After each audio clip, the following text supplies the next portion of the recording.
conversation's been going with people like Secretary of State Blinken, and others about the different ways in which our decisions in Europe are having implications with our US and other allies?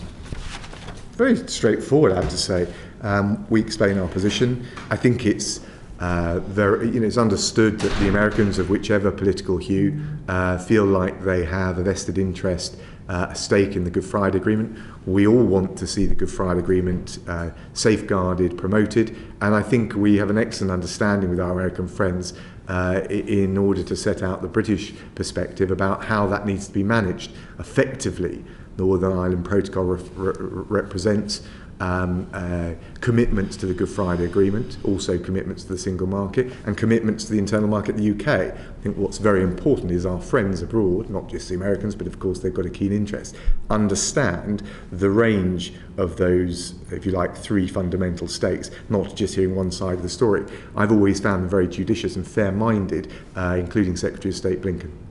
And you've just come back from what was our premier foreign policy event so far this year. I say so far because there's a second very important one coming up, but in Cornwall at Carvis Bay in the G7. A lot of the talk there was about foreign aid, a lot of it was about Northern Ireland, a lot of it was about China. On the foreign aid point, the UK was the only one of the 7 cutting aid. What did you think about that?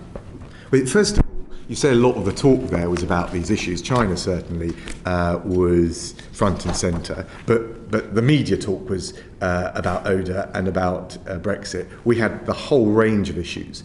The ability to secure 1 billion doses for COVAX, the ability to secure close to $3 billion in funding for girls' education, which has been personal leadership of the Prime Minister. Climate change, the ability not just to secure 2050 commitments but 2030 ones as well, and a range of other issues on coal. So, I mean, don't get me wrong, happy to take any questions, but my experience of the room and then what was the chatter outside of the room is not entirely the same. On ODA, I don't remember any interlocutor raising with me or in my presence the Prime Minister, because ODA, for the simple reason, we're the third largest ODA donor in the G7 as a percentage of GNI, third highest bilateral humanitarian donor this year based on OECD data. We, I think, have demonstrated on what we've done on COVAX and vaccines, our global leadership. We gave the biggest ever commitment to the Global Partnership for Education, £430 million, a significant increase, the biggest ever donation we've ever given. I think the leadership is there for all to see. I don't remember once being asked about it, I have to say. Okay, it was raised with me by other Foreign Affairs Committee chairs shortly beforehand, so I'll leave that there. And that's fair enough. You just asked me a question. I'm giving you a very straight answer. Absolutely, and I'm delighted to have your answers, as you know, Foreign Secretary. This sort of brings into a story that we read in the Sunday Times on Sunday about the attempt that you and the Chancellor were working on, and I'm sure you have many negotiations with the Chancellor over budgets, over how to square the foreign aid question. Was this, in your opinion, was this the right way to square it? So it was what the right way to square it? With 0.2% cut. You mean the shift from 0.7 to 0.5? Exactly. Well, look, first of all, I wouldn't comment on private discussions I had, but we've been very clear all along. The decision that was originally made, a very difficult one financially, it reflected the fact that we've been in the biggest economic contraction for 300 years. The budget deficit peaked at double what we saw after the 2008-2009 crash. I talked it through with the Prime Minister and the Chancellor, and we, as painful as that decision has been, were clear it will be temporary, it will reflect the financial emergency and the impact that it's had on the public finances.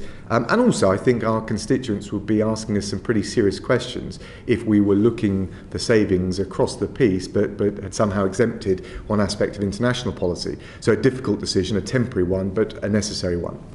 But there are savings already on the overseas aid budget, as you know, because as 0.7 is a tied number, as GNI goes down, the budget goes down. I don't think, in fairness, and I've answered this question before at the other select committee, my approach is obviously the same. I don't think you can compare the buffer that the GNI index gives you to the wholesale crisis, financial, economic, that followed the public health crisis of this pandemic. I think it's once in a generation, probably the biggest, arguably the biggest global challenge we've had at a global level since the Second World War. So I don't think that alone could have provided a buffer. I can understand that on a financial point. There's also, of course, the reverse argument, which is, as we know by the fact that we're currently going through the Delta variant, which, thank God, the vaccine seems to be resisting against, we are fundamentally connected to an international health environment that has a very, very direct implication, not just on our current economy, but our future economy, on our children's schooling and many other things. We now have a Lambda variant that's being spoken about. There are likely to be other variants in coming years. There is a strong argument that could go along the COVAX line to say, well, there's a lot of money you could spend on keeping us safe by keeping the different variants at bay. Well, I think it's a powerful one, although I'm not sure that it leads to the conclusion you say, although it could do. It depends on ultimately a matter of judgment and in the way I described. But we safeguarded when we looked at this, first of all, in the 2020 GNI review, and then when we had to make the difficult decision to shift from 0.7 to 0.5%, we took a strategic view, and one of the things that we did was set out the priorities, including public health and dealing with the pandemic. And I think our record, as we showed at the G7, is a very powerful one. With your forbearance, Mr. Chairman, I'd like to just set it out very briefly. First of all, we committed £90 million to the R&D and then the scaling up of production at Helix, which has given the world, through AstraZeneca, a safe, reliable vaccine at cost price. As a result of that, at the point of Carbis Bay, 95% of all COVAX distributed vaccines were AZ. So the first thing is, I think that investment was a massive contribution and personally steered by the Prime Minister. The second thing we've done is we've been one of the largest donors to COVAX. We secured 1 billion doses that way. And the third thing that we've done is made sure out of the excess supply that we've got, because we've had a good domestic rollout, we've also got scope to commit to 100 million doses that we can donate by the middle of next year. And as a result of our approach, which involved obviously the ODA commitments, but also the R&D and the science and the expertise, we secured the extra 1 billion doses. I would say that notwithstanding the shift to 0.5, that is a very strong example of British leadership during this crisis. Now, I'm not going to argue with you. I think the achievement of the AstraZeneca team and various different manifestations, whether at Oxford or Helix or indeed in the COVAX programme, has been fantastically impressive. And I certainly wouldn't want you to take the impression that and I suspect nobody on the committee, is in any way critical of that. There is, however, a very strong aspect to this that does connect to other diseases, and we do know that, for example, that the budget for tropical diseases has gone from £150 million to £17 million.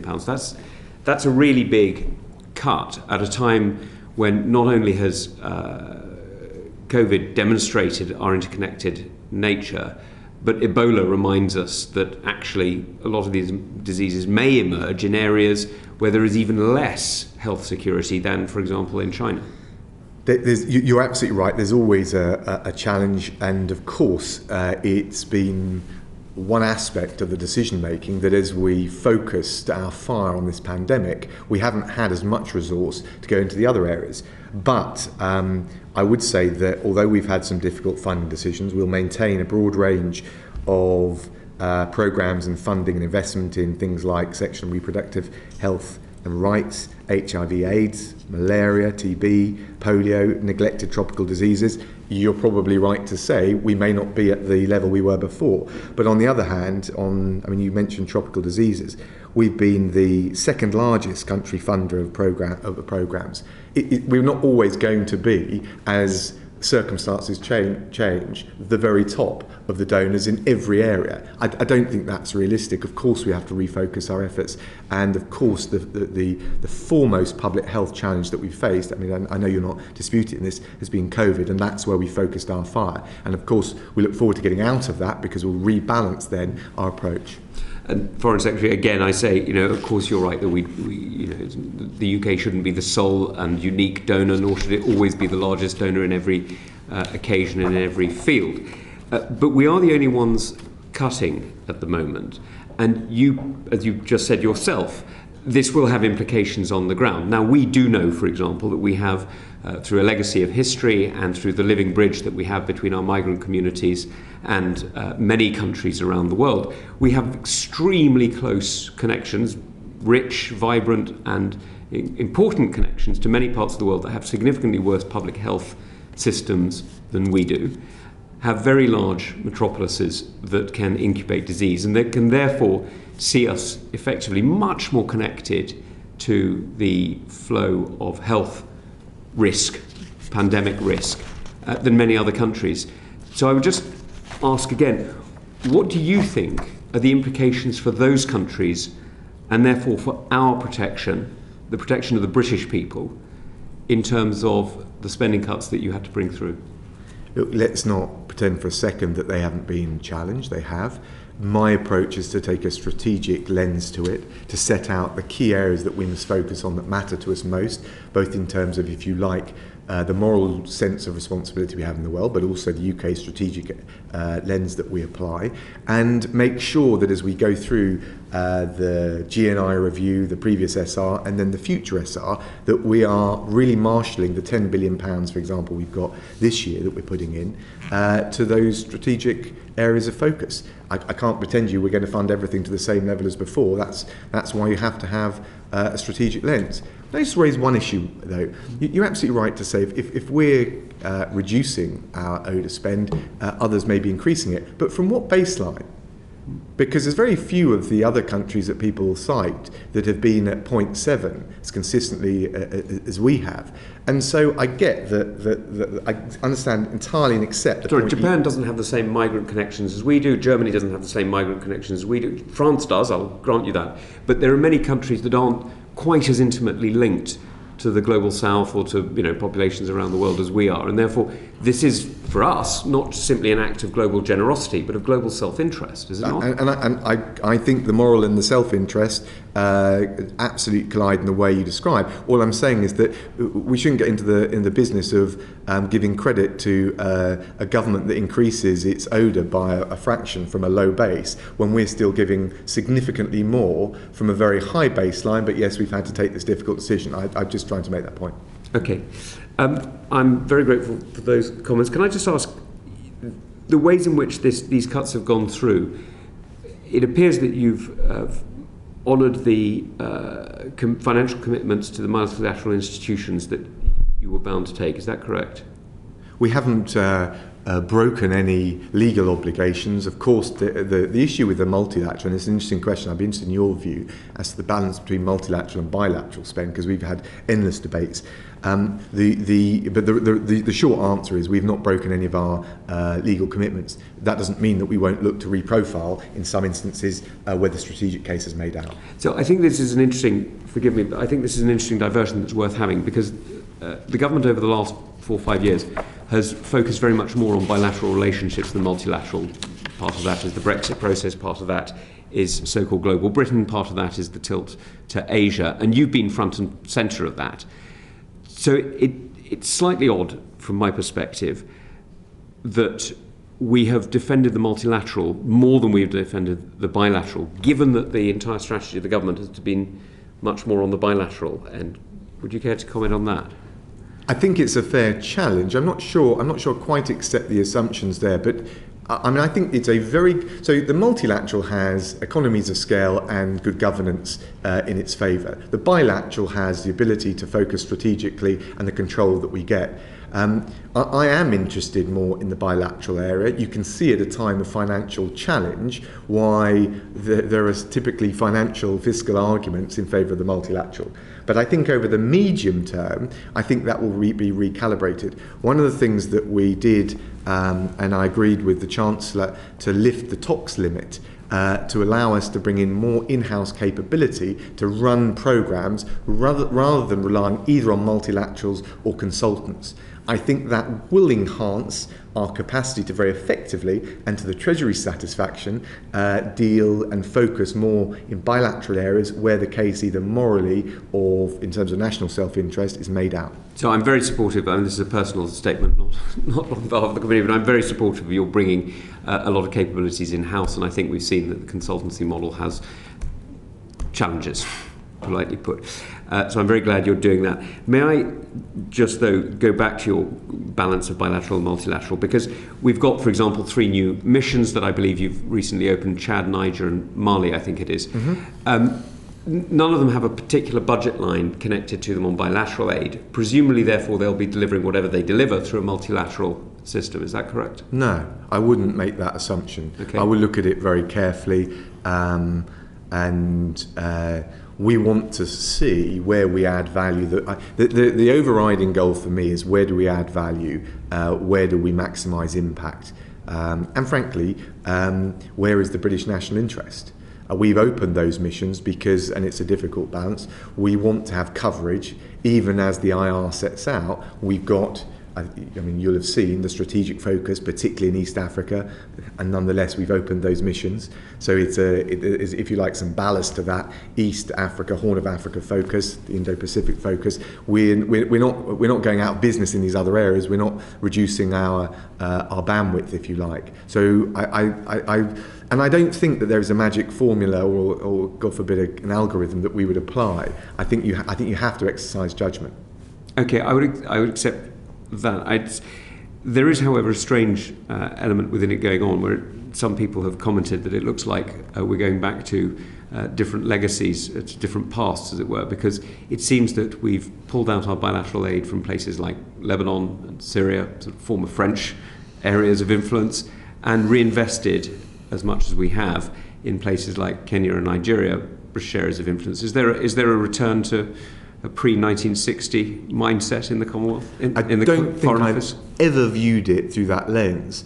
I do think when you're coming up with a strategy, if you don't have downticks, you don't have a strategy. So you've got to look at the areas where you're going to shift resource around from. But fundamentally, I look at the positives, and I think you put it very well, where do our moral and self-interest collide? I think overwhelmingly you can make that argument in East Africa in a way which is different anywhere else. I think overwhelmingly the Indo-Pacific, and I would point to the roadmap we've just agreed with India, through to our application for ASEAN dialogue partner status, through to the launching of negotiations for CPTPP, as illustrations of why we are and how we're focusing in that area. I'd love to debate with anyone who doesn't think we should be spending more time, energy, ambition, and effort in terms of our international strategy in the Indo-Pacific. Sure, but we're seeing in, for example, Lebanon, we're seeing a country that's now got, I think, anywhere between a quarter and a third of its population is migrants, mostly from the Syrian war, as you know, which is, frankly, not a million miles away from complete state failure, into which the UK has invested very heavily for the best part of the last 10 years. As you know, our support to the Lebanese armed forces, to its abilities to deter terrorist acts and other forms of aggression, has been a very important contribution from the UK military and indeed from the UK Foreign Office. And yet we're withdrawing that funding at a time when, we can see in countries like Belarus, for example, the Lukashenko regime using people trafficking as a means of putting political pressure on his neighbours, and Lebanon, a country that is particularly vulnerable to seeing those kind of migrant moves being instrumentalised by states that might wish us ill. Would it not be an opportunity to sort of look at Lebanon in a different way as a country that is very much on our national interest? I don't disagree with the analysis that you set forward, and I think we are providing a meaningful contribution to the Lebanon, and I can set out the details and write to you. I think you could make, country by country, a very compelling argument in lots of different places. Strategically, though, I think, so for example, I've just got back from Vietnam, Cambodia and Singapore. Key ASEAN states. First, I think I'll be corrected I think I'm the first foreign secretary to have ever gone to Cambodia. I'm told that. The Cambodians certainly think that's the case. And if you look at Vietnam, we've had serious issues with people trafficking there. And so you can compile moral and self-interest in arguments in all of these different areas. But overwhelmingly, I think from India through to the Republic of Korea and Japan, the range of our strategic and interests, the opportunities of the future, also dealing with the challenges of the future, are going to be there. That doesn't mean there isn't a place for these other areas. It doesn't mean that there isn't an appetite for these other areas. But I want a strategy. And it isn't a strategy to say we'll be everywhere. It just isn't. Neil Coyle, you wanted to come in and follow up on some of these these aid aspects.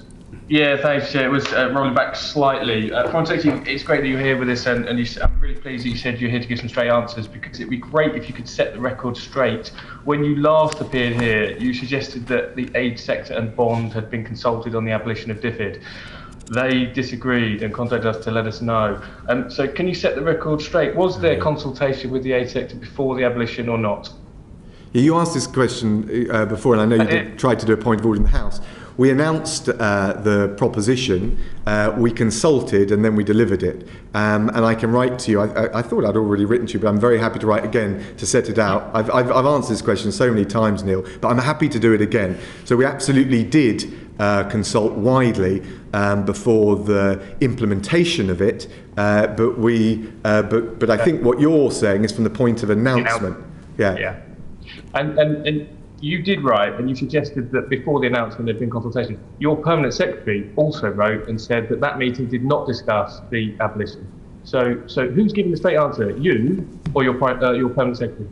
So I didn't quite catch the question. You're a bit quiet there. Apologies. Let me run it by you more slowly. You wrote and suggested that the sector was consulted before the announcement. Your permanent secretary wrote and said that that was not the case, that the meeting that you referred to did not have that item on the agenda. So who is giving the straight answer? No, we've been very clear. We consulted the sector. I think it's fair to say it took place between announcement and whatever the date was where we formally, legally did it. So still not quite the straight answer you suggested you might. It's absolutely crystal clear, Neil, if you want. A point of announcement, delivery, in between, consultation. Couldn't be clearer. Slightly different to what you said last time. But thanks, Chair. Thank you very much. Can I just follow on that very quickly? You're publishing a development strategy, I believe. When are you going to publish that? As soon as possible, but I want to get it right. I want it to reflect the IR, I want it to reflect the SR, so I can't give you a precise date. But I think it will be a further building block off the IR, and having got the merger in place, I think we're now exceptionally well placed. So I'm already looking at the content of it. We're actively working on that. So you're hoping to bring it out in the next few months, not in the next few years? I would not know. It won't be next few years. It will be I'm not going to give a specific time frame, but it will be months, not years, for sure. Right. And who are you consulting on that? Well, we'll be tapping the expertise and the experience of all of our stakeholders, and we get a huge amount of input in the ordinary course of things from all the NGO groups, from our international partners, from the key partners that we work very closely with, from the UN, and all of those will be able to feed into that process. Are you actively calling people in, or is it? I'm just seeking to avoid a repetition of this question you just had with Mr. Coyle. In order to avoid Neil hitting the roof again, why don't I write to you and I can set out all of the detailed consultation that we're going to provide. That would be fantastic. Thank you very much indeed for doing that. And it's just been brought to my attention that Vietnam is not receiving any ODA money. Is that deliberate? Vietnam, because of its economic development, I would have to check, but of course the country announcements haven't been made yet, and I would have to look, and I can write back to you on that as to whether it's true to say they get zero bilateral or multilateral. Okay, well, I'll await that letter with great interest. Thank you very much. Right, who is coming up? Henry, over to you. Thank you very much, Mr. Chairman, and good to see you, Foreign Secretary. Thank you for being with us today. You mentioned the G7 a few moments ago, and the communique announced by the group of the launch of the B3W, the Build Back Better World Initiative, to counter China's Belt and Road Initiative. What role is the UK doing in planning for this initiative, and how will it take a lead moving forward? So, for example, what details can you provide on the initiative, and some further information on what the UK's specific involvement will be? Well, thanks, Henry. Good to see you. I think it is a really important initiative. I think I talked about it when I was last here, but in any event, certainly in the House.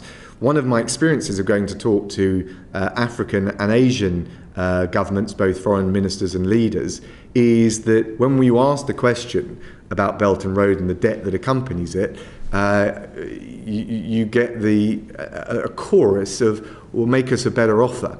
So one of the things that we wanted to do, and it's got various different labels, it's Build Back Better for the World is the US approach, the Clean Green Initiative has been the way we've tagged it, but it's the same thing, is how do we provide a better, if you like, investment financing mechanism which takes advantage of, frankly, the integrity of the offer that countries like the US, the UK, European countries, some of our Five Eyes partners, Japan, would make. How do we make sure it locks in some of the green agenda? How do we avoid some of the debt repercussions that this committee and others have taken an interest in? And that will be a group endeavour. We've talked about it at the G7. You've seen what the communique says. We'll continue to talk about it. And we have a second G7 Foreign and Development Ministers meeting, the second half of this year, which will be an opportunity to build on it. I'm leading on this for the UK. And of course, as you'll have gleaned, it will bring in DIT, bays on climate change and various other aspects of government. So it will be a cross-Whitehall approach. I think it is another good example of how not just post-merger, but more generally, we're integrating our approach to these things. And it's not anti-China, it's actor-agnostic, it's not just about Africa, it applies to the whole developing world, but we do need to come up with a more compelling offer. I think, given some of the short-termism in the marketplace for countries that are crying out for investment in roads, bridges, and other key infrastructure. You okay then? Okay. Graham, you wanted to... COP26 is taking place later this year. There's obviously been 25 previous COPs. They've not led to a microgram less of carbon dioxide going into the atmosphere. In fact, there's been an absolutely steady increase in carbon dioxide. The only thing that's changed has been COVID. That's reduced the amount of carbon dioxide. Why will this COP be different? Well, Graham, first of all, I'm not quite sure that I agree that there's been no effect from the international summits on it, but that doesn't mean that we don't see the trajectory is going in the wrong direction. What we do know is we need to limit the increase in temperatures by 1.5 degrees against 1990 levels. What will make a difference? There are two ingredients that are essential for this COP to be effective. The first is the ambition on NDCs. That's why what we achieved at the G7 is so important, not just so NDCs, forgive me for those or for any members of the public, nationally determined contributions, our emission targets. It's why what we've done getting the G7 into the right place, not just on the 2050 targets, but also on the 2030 targets is important. We've also done a lot of work on coal. The Clean Green Initiative, I think, will also help in developing countries. But the crucial bit that is missing, I think, on the other side, rather than just encouraging this virtuous cycle of increased emissions targets, is the international climate finance. There's various other bits of it which are important, Article 6 negotiations, and various other things like dealing with deforestation, which followed. But the critical ask from the so-called Global South is the international climate finance piece. And if we get that right, I think we've got a good chance of the ambition and the package being in the right place, which is why we have, again, notwithstanding the challenges of COVID financially, we doubled our ICF funding. And we are encouraging and trying to lead by example to coax and cajole others to get in the right place. It is probably, as well as NDCs, the thing that I'm spending my time backing up Alex Sharma as COP President Designate, the thing I spend most of the time pushing on. And we had a good discussion about it at the G7 Foreign Ministers meeting in May. I'll come back to climate finance, if I may. And I'd like you to commit to looking at how carbon dioxide is increased, because I think you're just simply wrong about the impact of COP26.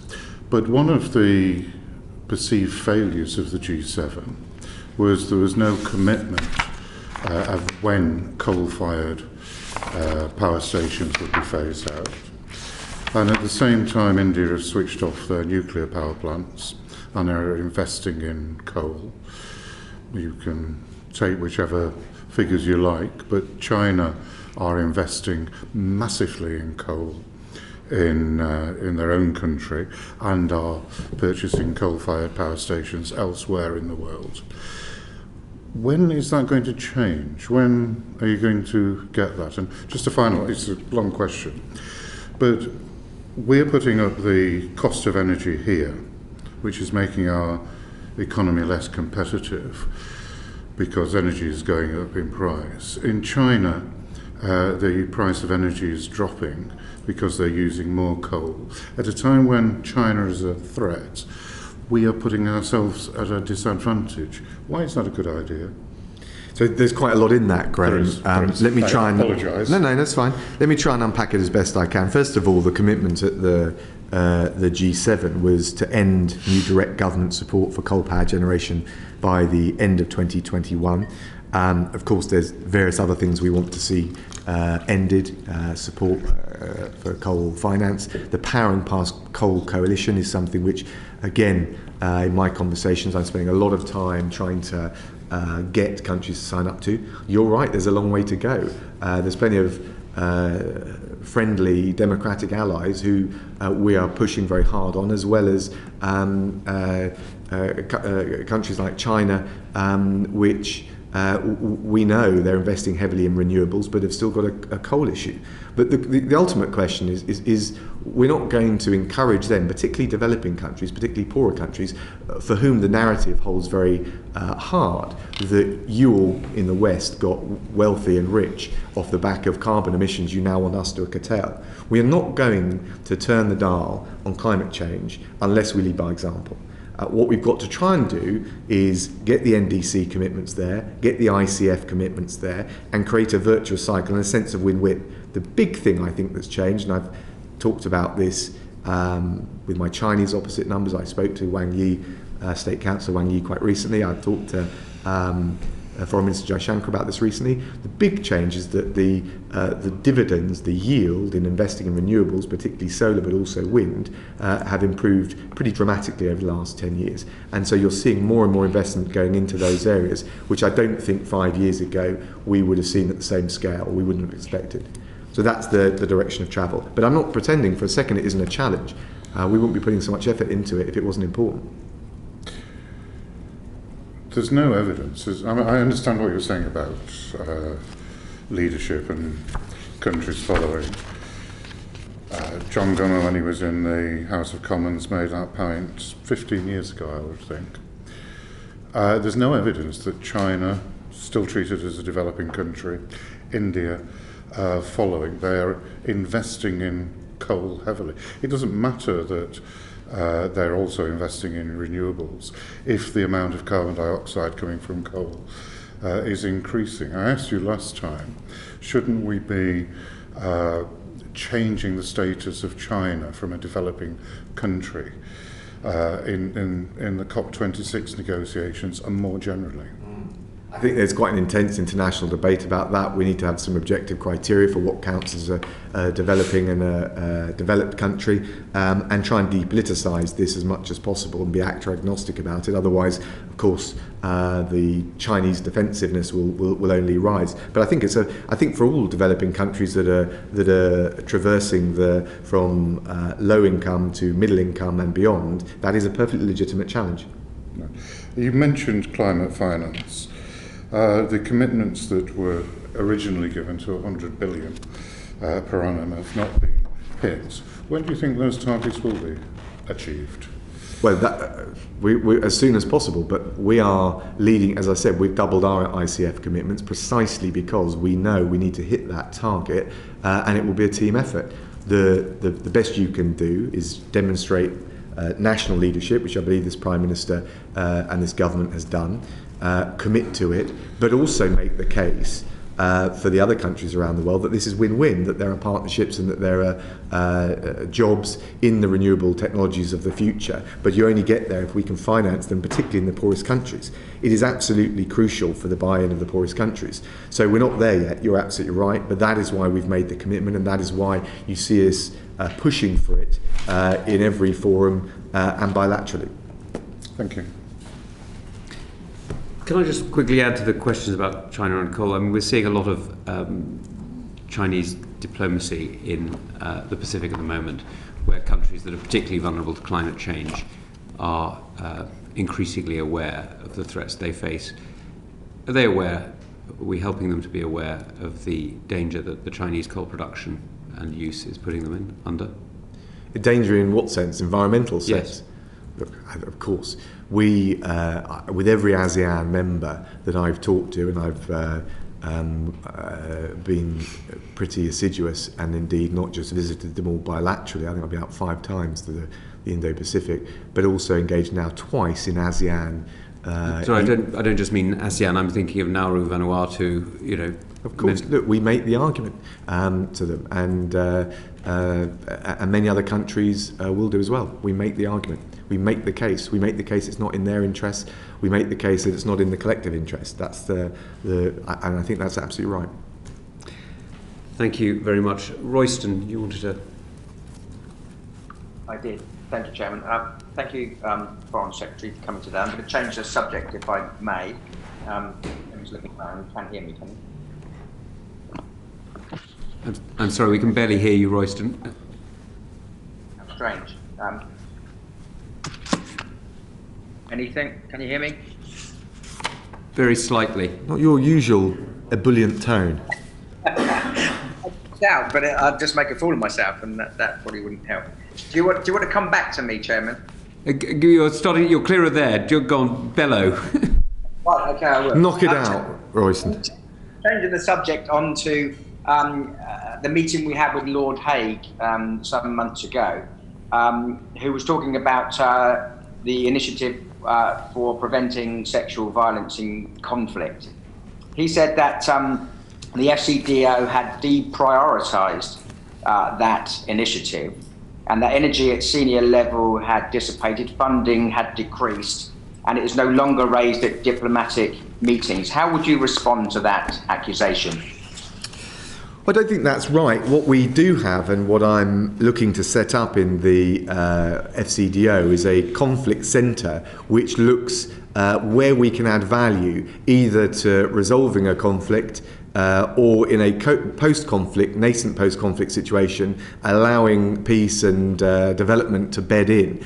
And we look very carefully at where we can add value. We don't want to reinvent the wheel. We're not, but we're looking to supplement with the expertise and the talent and the experience that we've got.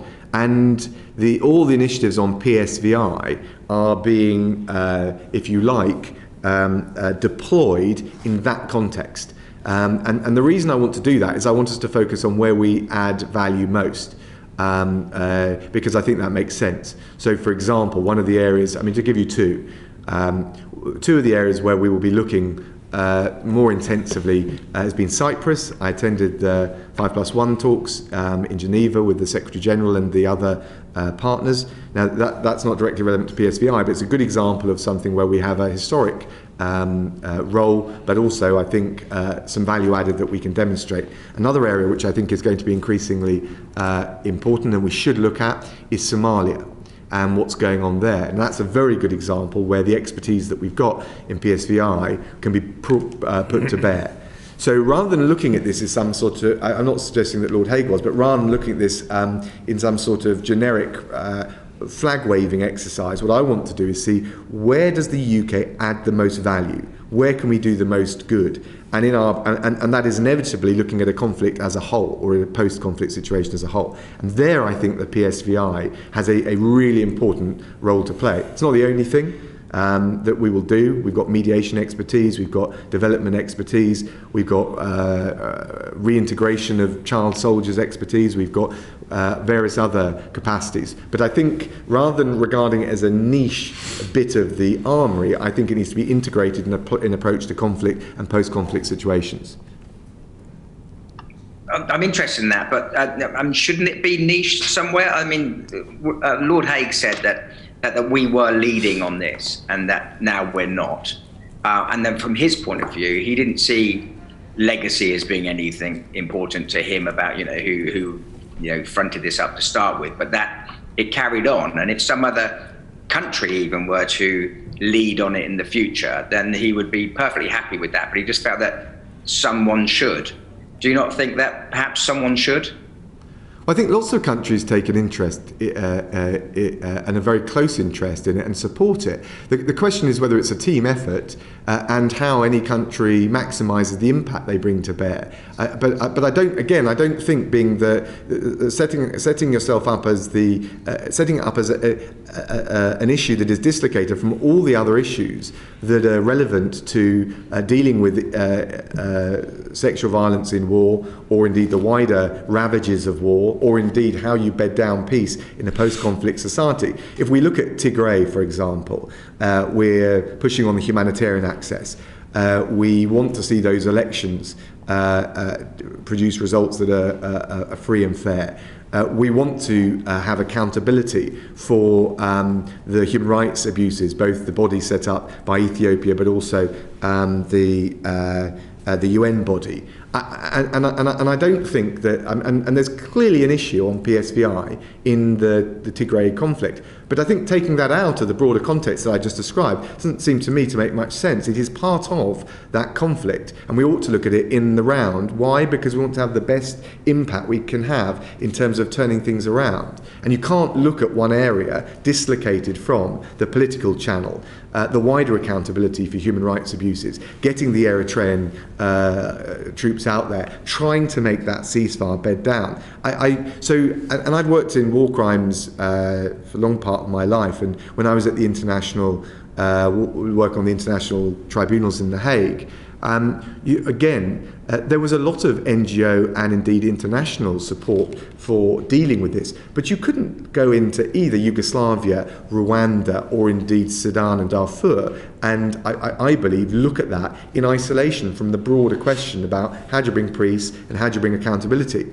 So I think it is a very important aspect where we will have more value, not just in terms of the conflict as a whole, but in the area that you passionately care about and which I share, if we integrate it more. It comes back to the point that the Chair made at the beginning. Are we integrated or are we not? And I believe this is a very good example where we have more impact if the PSVI element is part of one of the tools in the toolbox, frequently deployed, but part of our broader approach to conflict.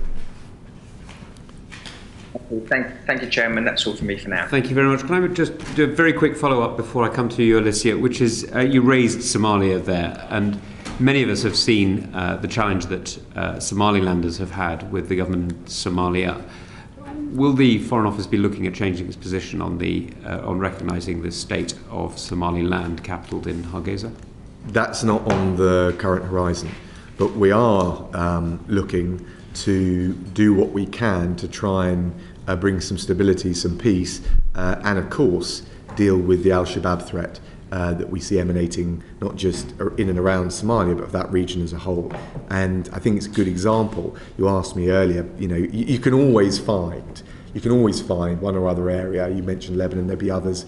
Members of this committee would be very eloquent, I'm sure, in pressing. I think Somalia is absolutely in the crosshairs of a humanitarian and moral challenge, which also has very clear strategic interests for the UK, not least because of the threat of al-Shabaab to the region. Well, as you know, we have a rather large Somaliland and Somali community in the UK, which brings us very closely indeed. There was a fantastic Conservative candidate in Cardiff North only at the last election, but there we go.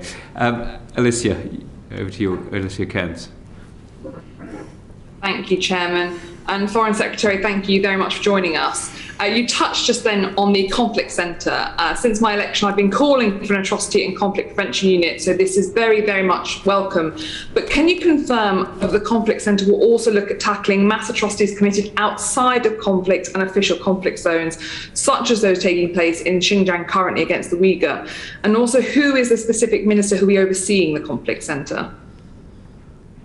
So I certainly wouldn't be dogmatic about the, if you like, the categorisation. I think if we see suffering and it's a conflict or close to it, or I don't think we would stick to dogmatic categorisation or lens. I will be personally overseeing it.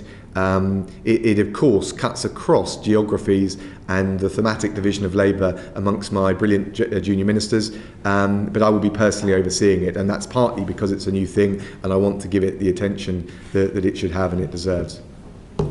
I think that's phenomenal to see that you'll be taking such strong interest in it. It's so important as we go forward. And I think that distinction between conflict and non-conflict has been a real concern to the sector, so that's fantastic to hear. While we're talking about conflict, I'd like to raise with you the recent verdicts in the Serbian Security Service commanders who were found guilty last week of mass atrocities in Bosnia. Now, this was a landmark case. It took years to put together. And a huge amount of resources, but they still weren't convicted for some of the atrocities they committed because of difficulties in gathering evidence when state authorities want to hide it. And I think the judgment shows how difficult it is to establish chains of command between states who deny their roles in atrocities and the paramilitaries or cutouts that they employ to commit them. So I'd be really grateful to understand what you're doing to invest in our capabilities to map out in real time those atrocities being committed, as well as the relationship between states and paramilitaries, and what assessment you might have made personally with your background as to what this case means for atrocity crimes jurisprudence. Yeah, Alicia, thank you very much. Can you just, which was the case and which tribunal were you referring to? It wasn't the tribunal. So last week there was the case against two of the most senior security service commanders in Bosnia who'd committed atrocities, but they weren't found guilty of some things because they were able to deny them because of the lack of chain of command. Yeah. So it's just really how you think that impacts on kind of atrocity crime jurisprudence and what we're going to do to make those links between state actors and cutouts, or those who deny that they are not responsible because they are not in more senior roles. So there's two bits. One, the fundamental challenge in any war crimes investigation is evidence. It's almost by definition a challenge if you can't get access to the area. And we've heard lots of reports in relation to Tigray, but whether we've got trial-ready evidence yet, I think is a more difficult question. Not that it may not exist, but it's just difficult because the humanitarian access is so limited. That is inherent in every international criminal trial since Nuremberg. If you read things like Telford Taylor's The Anatomy of the Nuremberg Trials, it was true. If you look at the challenge in Rwanda and Yugoslavia, it was true. And it's not purely, I mean, you make a good point about mapping. I think we do very well at that. It's not just a mapping exercise, it's just, can you get the forensic evidence? And of course, we believe in having a burden of proof that needs to be hit. In order to secure a conviction. And that's very important. It's very important that we don't take shortcuts because of the impact that has on the communities who need to see what happened and sometimes need to face the reality of what their leaders did. On the positive side, forgive me if I don't also talk up the fact that we've seen the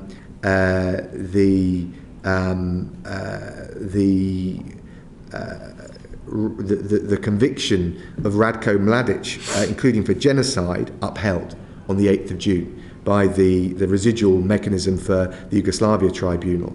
That is massive in terms of command responsibility. It's massive in terms of a conviction for genocide.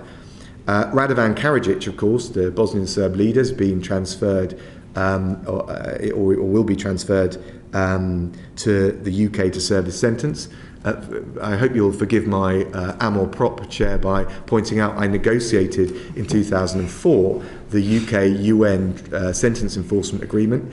But what that shows you is that loads of critics of the Yugoslavia Tribunal, right the way through my time working there, cost too much, never delivered any convictions, the investment was not worth the candle. If you look at the number of senior figures now who have been extracted from the Balkan barrel, bad apples extracted from the Balkan barrel, and what that has done for accountability, for reconciliation, what it does for the reform effort, because so many of them were involved in organised crime. I think it was good value for money for UK taxpayers, and I think we should be very, very proud of the role that we took, not just in trying to stabilise the terrible conflict there, but then bringing accountability. We were involved in tracking the fugitives. We were involved in the cases, many of them. We were involved in things like witness relocation. And in Karadzic's case, he will end his days in a British cell. I think, and what that shows you, I mean, I consider myself still a reasonably young Foreign Secretary,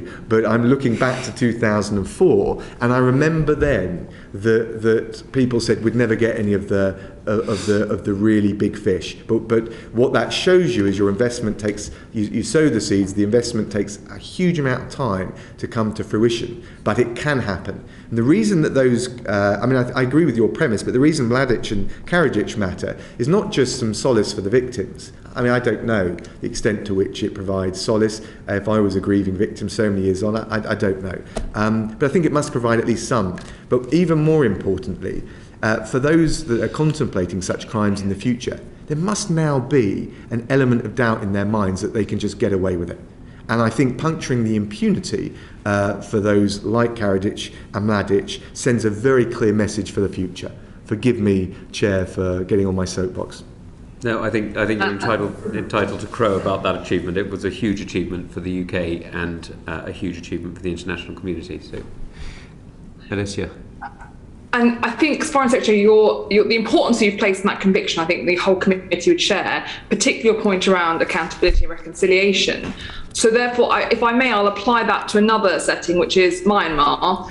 Given that the military is responsible for some of the worst mass atrocities we've seen in recent history, is the UK government going to intervene in the genocide case at the ICJ that's been brought by Gambia against Myanmar to ensure that we have the same accountability and the same reconciliation possible there? Well, I mean, look, we certainly support accountability in any forum. Whether we intervene in the case, I think, is a slightly different issue. We've been very clear in Myanmar. We've sanctioned 24 individuals, 6 entities. Some of that has been in relation to what we've seen recently in context of the coup. Some of it has been the treatment of the Rohingya. But I don't think the ICJ will, the International Court of Justice, will deliver what... it's a very important UN, it's the principal judicial institution of the UN. It's very important. But it's state-to-state cases. It's not going to deal with the impunity and the deterrence that I've argued for in relation to Myanmar, because it's not an international criminal tribunal. So whilst I support the impetus behind the case, it's not quite the same thing. Do you think there's more we can be doing in terms of accountability and some sort of court proceedings for Myanmar?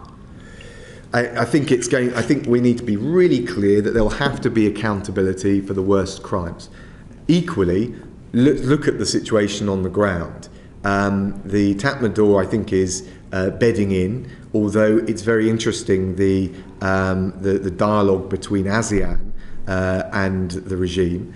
I think it's a classic example of what we've argued for in the Indo-Pacific tilt. The old, if you like, paradigm of the West dislocated from the G77 or the non-aligned doesn't work for us anymore.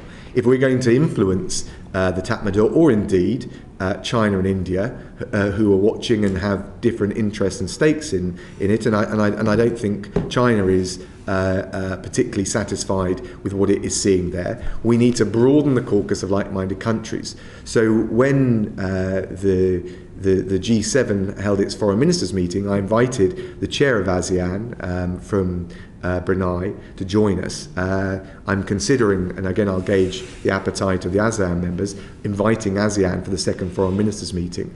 But I think it's probably too early, just given the reality of the facts on the ground, to talk about setting up a tribunal in Myanmar. I don't see how it wouldn't pass the UN Security Council. You can imagine who would vet it. It wouldn't have host state consent by definition. But what we need to do is have a marker in the ground, if you like, that there must be accountability down the track for some of the appalling human rights abuses we've seen. Of course, with our Magnitsky sanctions, we can provide at least a measure of accountability through asset freezes and visa bans now. Thank you. And Chair, final question. You brought up the ASEAN. We obviously now have a ASEAN dialogue partner status. What are your priority areas for that new status? Have there been any successes as a result of it? And also, what do you think ASEAN's performance has been on Myanmar? First of all, we haven't got it yet. The leaders have signalled that they plan to do it. I think it will formally happen later this summer, but let's not count our chickens before they hatch. I think it matters, though, and I think it's an important voice for us. You ask, important area of dialogue. I think it's what's fascinating about the ASEAN countries, who quite a wide range, is how much they have welcomed the UK role on everything from dealing with the pandemic, the support we're providing on climate change, to talking with them about how we uphold the UN Convention on the Law of the Sea, given some of the disputes in the region and given China's role in the South China Sea. I think those are all areas of capacity building. I think more generally, in terms of, you asked how ASEAN's doing with Myanmar and the Tatmadaw in particular, much better than they're given credit for.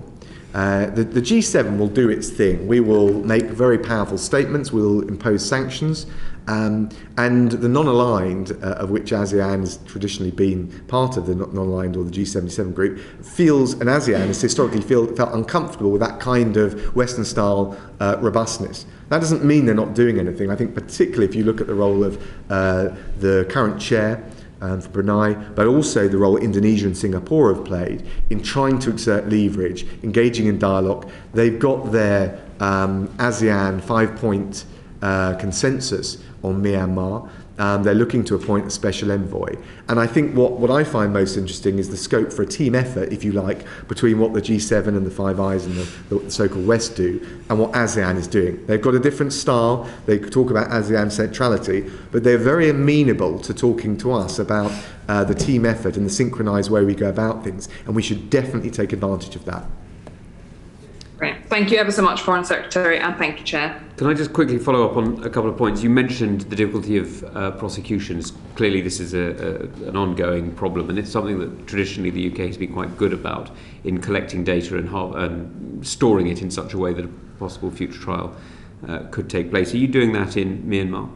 Well, if you've got access, but I mean... is our embassy doing that in Myanmar? Well, again, you're talking about a process of accumulating evidence, which would be a very specialist skill. So we'll look at what we can do. I think it is more likely to take place with NGOs and international partners than, say, the traditional role of the embassy. Sure, but are we supporting those NGOs? If there are any that are able to do that, we will support them, and we are already. We've been very careful not to choke off the ODA funding. We're doing all sorts of stuff to two things. One, stop the Tatmadaw getting any economic advantage of the trade between the UK and Myanmar, and secondly, to make sure, even as we apply that pressure, we are not choking off any of the vital support that we could provide for NGOs in Myanmar.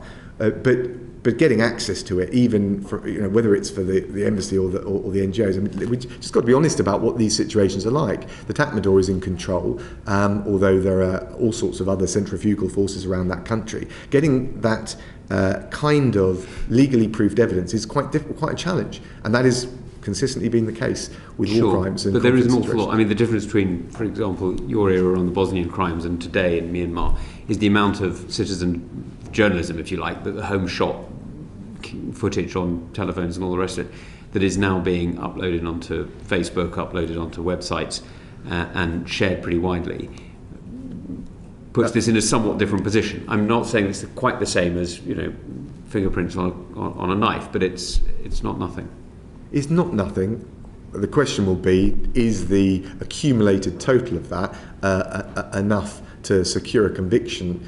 Look, it's important stuff. I don't want to minimise it. My experience is normally in a case, particularly a criminal trial, you come down to a couple of key bits of evidence, and it is quite difficult in the absence of either personal testimony or forensic evidence to clinch the conviction. But look, if it's caught on camera and it's banged to rights, then of course we want to try and use as much of that as possible.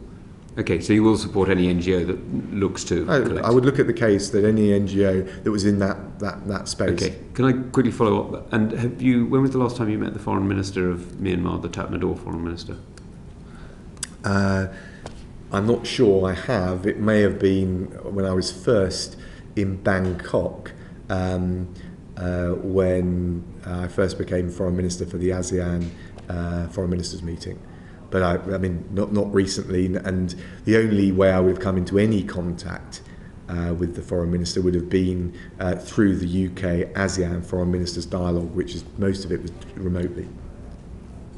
You wouldn't feel that in any way that legitimised the Tatmadaw?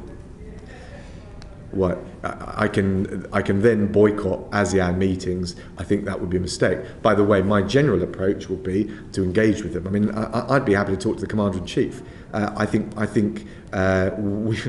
think anyone would confuse my conversation with any member of the regime as being legitimising it, given the content of what we'd be saying. Thank you very much. Bob, you wanted to come in? Yes. I might suggest you can find some coherence to my Foreign Secretary for the moment. Thank you for being here. Can you talk to us a little bit just about how the UK and the Western Alliance, you think, is dealing with China's wolf warrior diplomacy? Well, in general, I think, and you've seen this borne out by the US approach, but I think it follows very neatly what the Prime Minister has said. We recognise the fact, the reality of China. We also see that with the rise of the East, not just China, but many of those countries, India as well, millions have been taken out of poverty. That is a good thing. We recognise that there's no country that isn't, no significant economy that isn't doing trade with China. That is only going to increase as its economic relevance increases. And at the same time, on issues of global concern, whether it's the challenges of COVID or climate change, we're not going to be able to deal with them unless you can have a sensible conversation. At the same time, we need to be absolutely robust in defending our core interests. And you talk about the Wolf Warriors, the diplomatic initiative, but let's look at it, break it down. We're going to defend our IP. We're going to defend our telecoms infrastructure. We're going to stand up on the issues that matter to us on human rights, from Hong Kong to Xinjiang, as I think we have demonstrated a global leadership role. And we'll look at other things like the impact that Chinese investment and approach will have in our universities, whether it's freedom of expression, academic freedoms, or indeed the integrity of the research that we do there. Okay. That's a very full answer, thank you. You talk about will look at that. So are we looking at it now, do you think? Because we're looking at every aspect of this, and I have been chairing a small ministerial group which will dovetail into the NSC to make sure that there are no strands of that that are not looked at. Okay. One of the things I would say is, certainly since my time and under the Prime Minister's leadership, we have looked at this in a cross-government way, everything from local authorities to universities to the trade piece, in a much more integrated way. I mean, that's really quite exciting. Sorry, Bob, do you mind speaking more into the microphone? Yes, I do apologise, Tom. Okay, that's exciting to hear, and thank you very much indeed for that very full answer. You talked about defending our core interests, and I'm just wondering, do you think we're there yet? Because we know about an aggressive mercantilist strategy that the Chinese have. We know about IP theft. We know that they're buying companies in order to gain IP, and yet the government isn't going to be moving on Newport Wafer Fab. I know it sounds like a fusion restaurant on the Isle of Wight, but it's a very important chip manufacturer in the UK. So are we defending our core interests by not taking action, considering that the Security and Investment Bill arguably had weaker potential protections than Australia and the United States have for their irrelevant laws? And I know that we discussed it as a committee when we spoke on it in Parliament. You mentioned, and I'm very glad that you did, looking at UK universities, and I think Cambridge has frankly embarrassed itself by some of the things that it's been doing with the Chinese state. We know that China spies on students abroad, but we're still allowing Confucius institutes. So you're looking at these things, and you're saying that we're trying to get coherence across the board. When are we likely to see that coherence happen, or do you think it's happening at the moment? I think it's an iterative process, and of course, as the issues and the risks that we've got to deal with change. But let me take one tangible example. We already, you mentioned vetting of foreign investment. Let's just also start from the premise. Global Britain should be an open, outward-looking country to the world. We want to attract people to be the best place to come here to set up a business, and we want to be a buccaneering, pioneering, free trading country, good for jobs, livelihoods, and exports. At the same time, we've got to protect the interests that Bob, you rightly identified. So if you look at the current government powers to intervene in mergers, they're set out in the Enterprise Act 2002. So that initial legislation is now close to 20 years old. Currently, subject to minor exceptions, target businesses must have a turnover of, I think it's £70 million before the government intervenes on national security grounds. Businesses below that threshold, including those at the forefront of one or other tech dimensions, find themselves beyond the scope. So particularly startups or scale-ups. So if you look at the National Security Investment Act 2021, we've legislated to try and respond to that. And we're doing that not just domestically, but in tune with our Five Eyes partners. So I talk a lot with my Five Eyes partners about this, and we do. And you'll know that the new Act requires notification and clearance of investments in businesses in 17 areas of the economy that we've identified and that BEIS is tracking, which are regarded as acutely sensitive. Yes, but on top of that, they're not; those powers are not limited by turnover or share of supply thresholds. So I think already, you asked me what's changed. I think that piece of legislation is a very solid step of improving our sensitivity to defending inappropriate investments in sensitive sectors. You're right on that, but coming back to that issue, because we're talking about it, the Newport Wafer Fab directors have written to the government asking them to intervene, so I'm curious as to why you think they may not have done. But at the time, the criticisms of the Security and Investment Bill, whilst a significant improvement and much needed, was that the BEIS Secretary of State is making that decision on national security, him or herself, and not as part of a wider security debate with input from foreign, with input from defence, as happens in the United States, as happens in Australia. And we, and members of this committee and others, criticised that at the time. And we also said there should have been a definition of national security. So even now, despite the undoubted improvement, we are still not tough enough on these things, and we still lack the coherence across protecting industry, protecting IP, and actually defending ourselves against over-reliance and dependence on China. Well, first of all, on I mean, you'll have to take your judgment as to whether it's the balance between being open and to investment and being tight enough on these things. It's inevitably a balance. We don't want to go too far in either direction. It's a balanced call. But in terms of it being a cross-government approach, it is absolutely the intended procedure that there is a cross-Whitehall process to vet and take the opinion on investments that create a particular either international risk or a security risk, and the relevant ministers and departments will be consulted on that. Okay. Just on this point, Chairman, I'm wondering if actually, you're saying that there's a process about looking at China collectively across government. Can the Foreign Affairs Committee submit something to that process? Would we be able to do so? How would we do so? I guess look, the way a small ministerial group or an NSC works, it doesn't tend to be the case that select committees submit into it. But if you think, in the usual way, if you want to write to me, write to me. I'd love to. If the committee wants to look at the process for cross-Whitehall consideration of these issues, I think, look, that's the prerogative of your chair of your committee. I wouldn't dream of impinging on that terrain. Just before I come on to the next question, the reason I ask that is because we have rather slowly and almost at times reluctantly learnt about Russia. So we now have have a cross-government sort of Russia unit which tries to look at Russia issues. And arguably we haven't done enough with tax havens, with the presence of some oligarchs in this country, but it is an improvement of what was there. So I'm just wondering to what extent one is comparing with the China cross-government work with the stuff that's been done in Russia in the past. I mean, there are different challenges, but I mean, let me give you an example. We look at the tragedy that is befalling Hong Kong. We prepared 8-9 months for that, working very closely with the Home Secretary, precisely so that we could take the measures we did on things like extradition, the arms embargo, and the B&Os. The preparation for the B&Os announcement was a long time in the making, and I think that's a very good example of something where, when our worst fears were realised, we were ahead of the curve in terms of what we could do. And on the B&Os, I thought absolutely the government has done the right thing, and I think many of us would say that, so thank you. Can I come on to next question? Just like to talk about the WHO and its dealing with China over the pandemic. I mean, do you believe the WHO has fallen short of its neutral role dealing with China, but also investigating the causes of the coronavirus outbreak?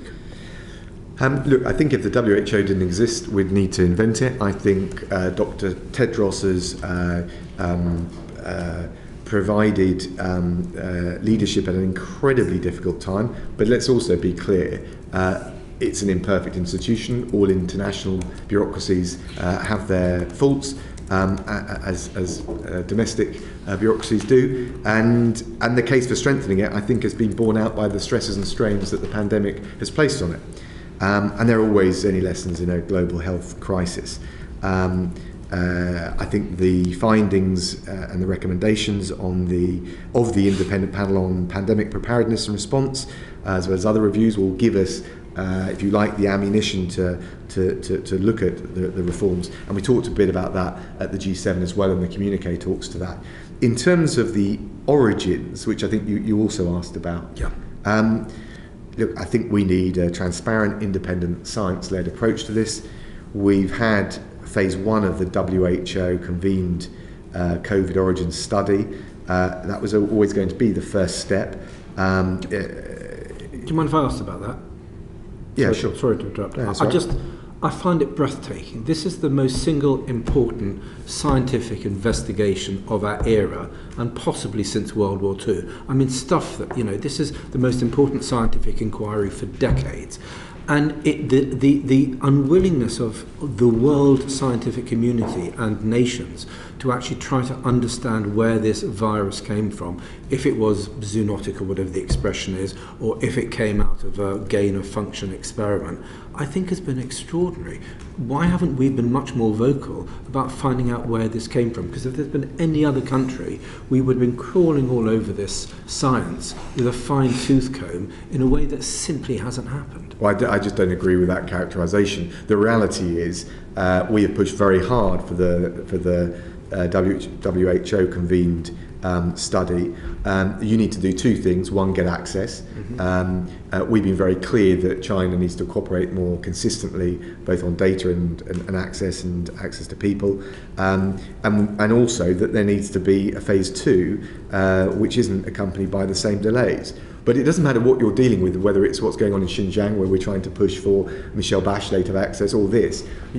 Ultimately, China is going to, you're going to have to engage with China on the negotiation to get access. That's the reality of dealing with a country the size of China. And the most effective way is to build the widest coalition to put pressure. But not everyone will look at it the way Bob, you or I may look at it, which is why we've got the WHO convened investigation underway. And what we've got to try and do is use that mechanism to elicit all of the answers and leave no stone unturned. That is what we're trying to do. But this issue will be viewed different ways and through different prisms around the world. No, that's why the science particularly given how much China is doing to support many countries, whether we like it or not, in different ways, and we may not agree with them. And that's the challenge, but that's what international diplomacy in 2021 is all about. Are we helping the Americans with their review of the origins of COVID? I can't think of any request we've had that we haven't been willing to support. We as I said, we've got to try and avoid this being so politicised against the Chinese that you don't get any of the cooperation that we need for it to be credible or meaningful. At the same time, and also to scare off, let's be honest, those countries, particularly in the region, who want the same answers you and I want, but a bit nervous about the very politicised way it was handled previously. And that's the balance. How do you make it as credible as possible to get the results that you want? Just final point, you talked about as wide a possible coalition, and this is partly to defend ourselves because of the power and might of modern China and the fact that it's a one-party communist or one-party something state if it's not quite communist. And so you're right to talk about this wider coalition. The Australians have been getting a lot of stick from China, from the Chinese state diplomatically, and a lot of aggressive, very aggressive language from the Chinese leadership. Are we standing by allies in the Pacific area who stand up to China and then find they're being at the sharp end of Chinese aggression, either over trade sanctions, wine sanctions, diplomacy, verbal threats, that sort of thing? Absolutely. And of course you'll know that at the G7, Australia was invited as one of the Indo-Pacific partners as the UK's guest. I've had several conversations with my opposite number, Maurice Payne, an excellent colleague and friend, about this. But of course, some of the countries that are getting, or at risk of getting, if you like, roughed up in the way you describe, want to be very careful the way they handle it. And so you've got to engage with them and work out what they want us to do. We can't want to support them more than they want to be supported themselves. But what we do need to do is steel all of our friends and partners in that region for what is going to be a long-term issue, and one for which there's a lot of moral hazard. We saw it with the way Canada has been treated in the detention of the two Michaels.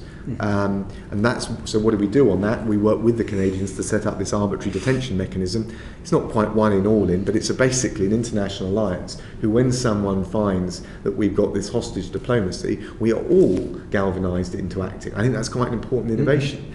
And you'll hear more about what we're going to do with our Australian friends, but rest assured, we are standing by them, and on everything from the arbitrary detention mechanism to the fact that we've just concluded free trade agreement negotiation with them. I think you'll see much more of that to come.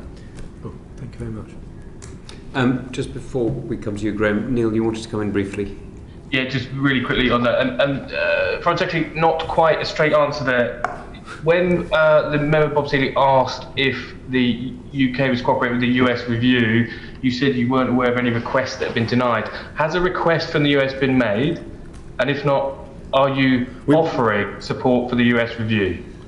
We're working very closely with the US. We support the WHO convened study, and the truth is, I just don't know off the top of my head whether they've asked us to do something that we've been unable or unwilling to do. I can check and get back to you. The truth is, we have an excellent relationship with the US, and I'd be very surprised if there was something they wanted us to do that we hadn't worked through with them yet, because I speak to Tony Blinken very regularly, and indeed he came over for the G7 summit and I had dinner with him so we could talk through all these issues. So I can tell you that there has not been in any of my recent discussions with Tony Blinken or indeed Jake Sullivan, the National Security Advisor, any request on this at all. I'm glad you had a lovely Blinken dinner. And on the BNOs, can I also commend the government's work on the Hong Kong BNOs? And can you perhaps give the committee in writing an update on the numbers of people supported? It would be really useful. And then finally, Chair, as supplementary, is the UK government comfortable that the People's Republic of China, the Chinese Communist Party, controls 4 of the 15 UN specialised agencies? I'm not sure I quite heard the last one. On the B&O's numbers, you'll need to go to the Home Secretary for the precise numbers. I see updates regularly, but for the precise numbers, you'd need to go to her. It was about China. It was Chinese 4 of the 15 specialist UN agencies. Is the Foreign Office comfortable with the fact that China controls 4 of them? When you say control of them, what's your definition of control? Chairs. Chairs. Oh, chairs. Look, we want to look. First of all, we want to engage, as I said, with China where we can multilaterally. But I do think that there is a real battle for the hearts and minds of the multilateral system, and we saw that with the World Intellectual Property Organization race for Director General, where the Chinese put up a candidate. We supported and worked very hard with our partners to secure the Singaporean candidate. And so what I would say is it's very important. Another area I can think of is the UN Open Working Group on cyber, and what are the rules of the road on cyber, a very sensitive issue right now. I think in those areas you will see a very concerted effort, and I think we discussed this at the G7, both the foreign ministers and the leaders meeting, how important it is not to allow a vacuum to appear in those multilateral organisations, and why it's so important that the US is much more engaged now, whether it's WHO, Paris Agreement. So I'm not going to fully accept the premise of your question, but I do think you're right, Neil, to raise that risk, and we have got a renewed emphasis on working with our partners to mitigate it. Graham, do you want to follow up, or is this very brief, Bob?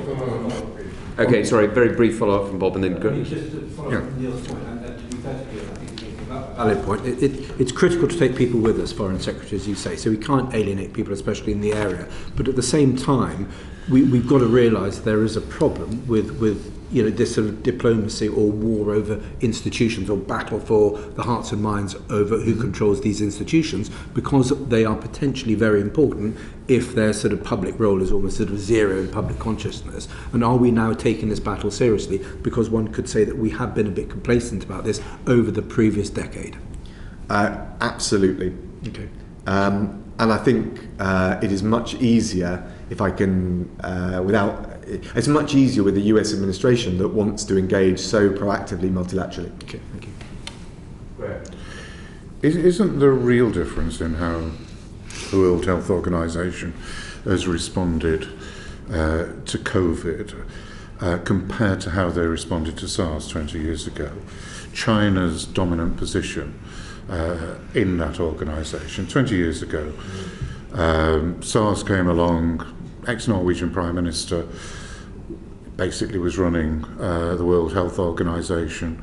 She intervened, went around the world and said this is a problem, and SARS was dealt with very few deaths on a worldwide scale. This time Dr. Tedros basically delayed things, denied there was human-to-human transmission, and took the Chinese line. Isn't that the problem? And when you have said that it's not going to be business as usual, what do you mean? Shouldn't it be changed dramatically after what is really a malign involvement of China via Dr. Tedros in the World Health Organization? So the basic premise that compared to 20 years ago, China's got more clout and exerts it in international organisations must be true. And there are... To the detriment of those organisations in this particular case? Well, I certainly we should be seized of the risk that I think this is true. I think you could make this as an actor agnostic point. Any big country or group of countries that seek to dominate an international organisation which is promoting or safeguarding a global good, you want to be very mindful that doesn't skew what it's there to deliver, which is the mandate that it's got, and reflecting all the countries and trying to do so independently and objectively. I think it's a fair point. I was really asking for your response. I'm glad you think it's a fair point. The fact is, the World Health Organization dealt with COVID in a less effective way than it dealt with SARS, even though science had improved 20 years later. And what I'm trying to find out is how you as Foreign Secretary, how the government is going to respond to that change. How is business as usual changed? But I think it's reasonable to say that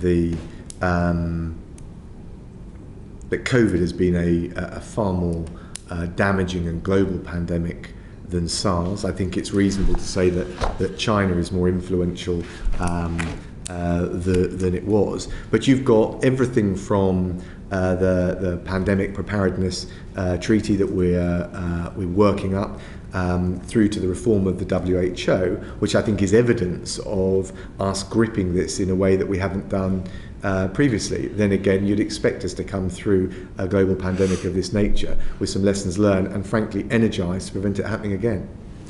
Can I ask the question just one last time in a different way? You said in your answer to Bob, it's always difficult balancing up openness against protection, and that's one of the balances you have to do.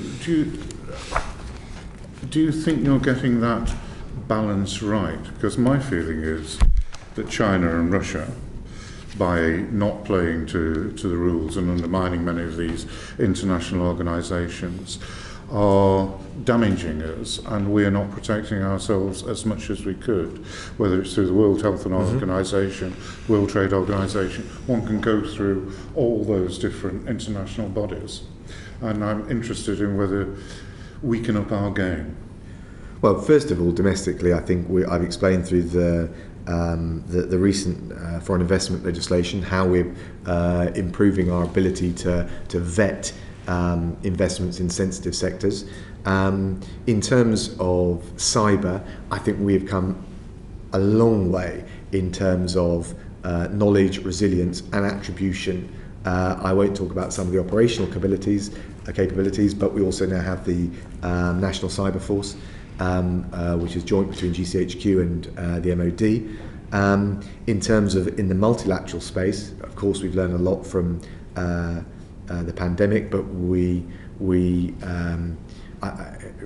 clearly this issue around multilateral values and upholding the rules-based international system, from intellectual property, where we I think got a good story to tell on what we've done with WIPO in the way I described earlier, through to safeguarding the UN Convention on the Law of the Sea, the work we're doing with ASEAN. I think we've got a strong base, but we want to do even more. Of course, what you need is to galvanise clusters of like-minded countries that believe in that. The US coming back into the Paris Agreement, the US reversing its decision to leave the WHO. That really matters. But we can't just rely on the same old usual suspects, which is why the ASEAN Dialogue Partner Status bid, which might seem a bit niche for many members of the public if they were watching this, but why that matters.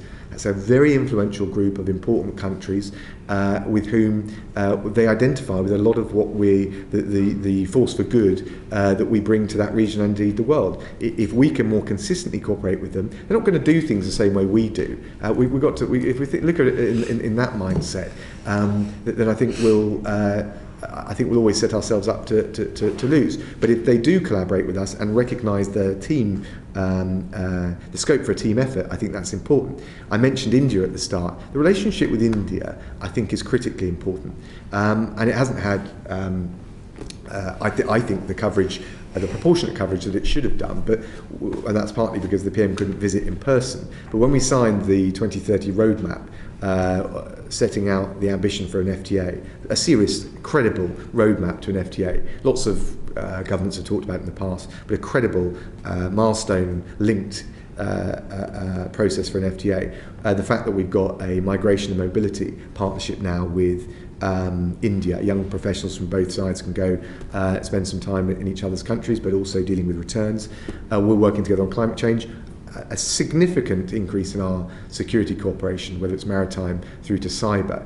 And as a result of this, India's ranked the UK a comprehensive strategic partner. We're only the fourth country in the world, the first European country to do that. These are the foundations for what you're describing, but it doesn't happen overnight. I can't tell you it will. The CPTPP is important. Why? Because at the moment, that is a high standard, high quality free trade deal in that region. China is looking at it. The US has gone cold on it, but I think we would like to stir a bit more interest in that. And so a country like Japan, which chairs CPTPP, is very interested in the UK negotiating to accede to it. But the strategic significance beyond the commercial is very powerful. And so I think in all of these areas we're laying the foundations, but I can't tell you it happens overnight. And that's why, but you know, we keep talking about this. Why the Indo-Pacific tilt? It's not about being anti-China. It's not about. It's about where the opportunities, but where some of the challenges in the future are, and where we need to spend more time and energy building up the coalitions of like-minded. Okay, Stuart. Thank you, Chair. Foreign Secretary, the recent incident with HMS Defender. I wonder if we could talk about that. Would I be right in characterising that as making a point rather than picking a fight? On behalf of the Russians or the UK? The UK. I'm not sure that would be quite right, but look, HMS Defender was taking the shortest and most direct route. It's an internationally recognised traffic route. We've got every right to conduct innocent passage through Ukrainian territorial waters. It's in accordance with international law, and that's what we'll continue to do. So it was to make a point then. By the way, I agree with making that point, just to be clear. We were making the point that we like taking the shortest and most direct route. That was the point. And was either yourself or the Foreign Office involved in the route planning at all? I'm not going to talk about sensitive issues, but I fully support the action we took and was consulted in advance. Would it be normal for the Foreign Office to be involved in that discussion beforehand?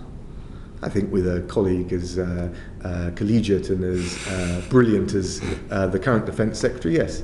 That's because he's a Scotsman, of course. But can we move on to what happened very quickly after the events there? Because it very rapidly became quite a successful, if we're all being honest, Russian government disinformation event.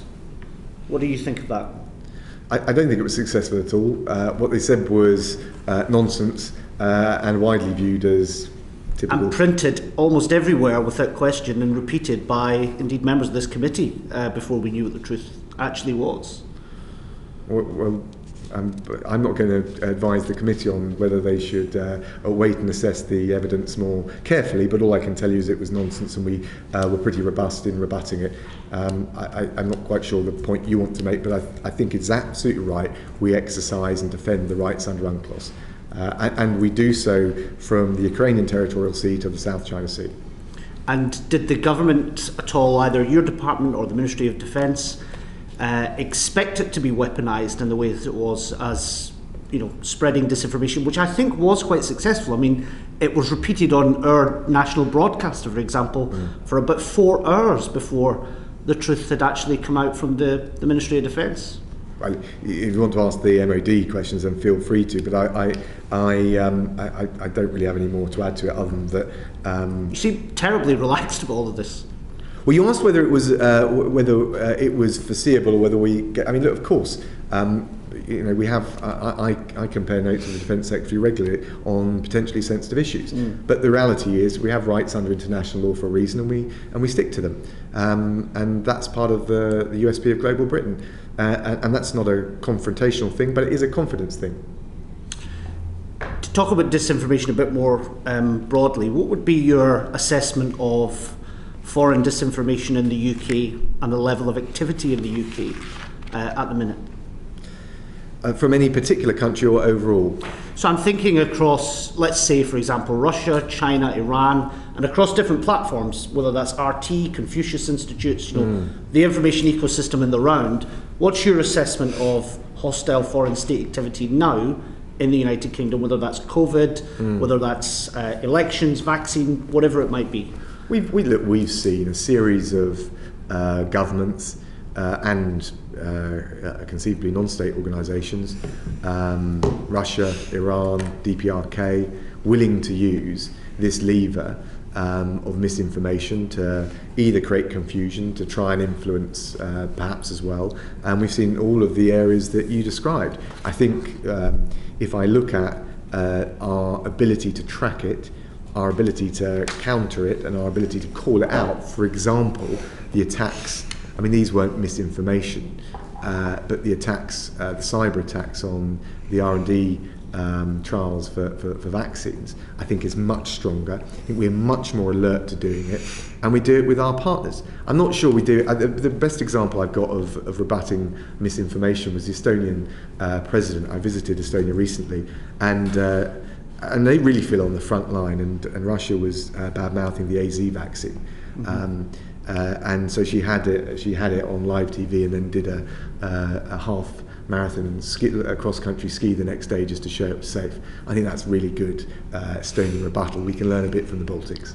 I agree, and you may or may not know, I published a report about 2 weeks ago on disinformation activity in Scotland, and it talks a lot about what Estonia, Finland and others do to counter that.